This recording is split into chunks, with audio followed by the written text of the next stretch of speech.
Kuna baba mmoja alikuwa mfugaji wa ng'ombe, akahama na ng'ombe zake akaenda mji mwingine. Alipofika pale akawa na majirani, akiamka asubuhi anakamua maziwa anawapa majirani wote, wanafurahi.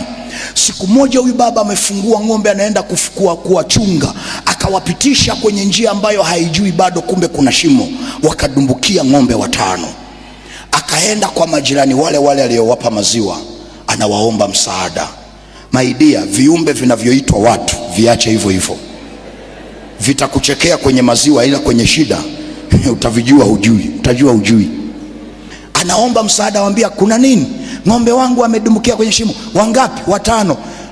Anachojibiwa, si wangekufa wote ili tufanane? Ndiyo majibu aliyojibiwa na majirani wote. 1 + 1 kwa wanadamu jibu ni 2, halibadiliki. Lakini kwa Mungu inaweza ikawa 200, inaweza ikawa 500, inaweza ikawa 1000. Wale majirani wakaitana wakasema, huyu jirani yetu tukamkomoe, tukawafukie wale ng'ombe ili asije kawatoa. Hilo wazo likapita, likaonekana ni jema. Wakaenda usiku, wamechukua machepe, wakavua mashati, wamebaki kifua wazi. Wale jamaa wanafukia ng'ombe kwenye shimo, wako bize, wamekalili 1 + 1 ni 2. Kwa Mungu inabadilika wewe. Wanamwaga mchanga kwenye shimo, ng'ombe wanajitikisa, mchanga unashuka, wanapanda juu, mchanga unashuka, wanapanda juu, mchanga unashuka.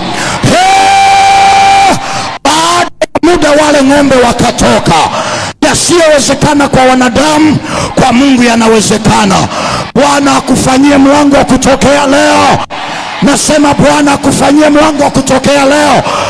Sema amina kama unanielewa. Walijua wanakuzika, kumbe wanakupeleka kwenye baraka yako.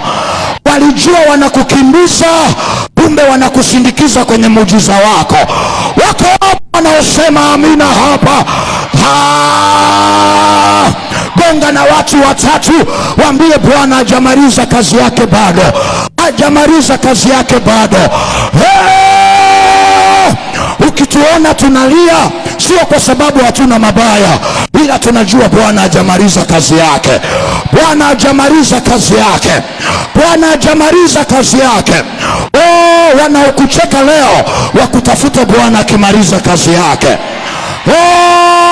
Waliokuzalau leo wakutafute Bwana akimaliza kazi yake. Sema amina kama unanielewa.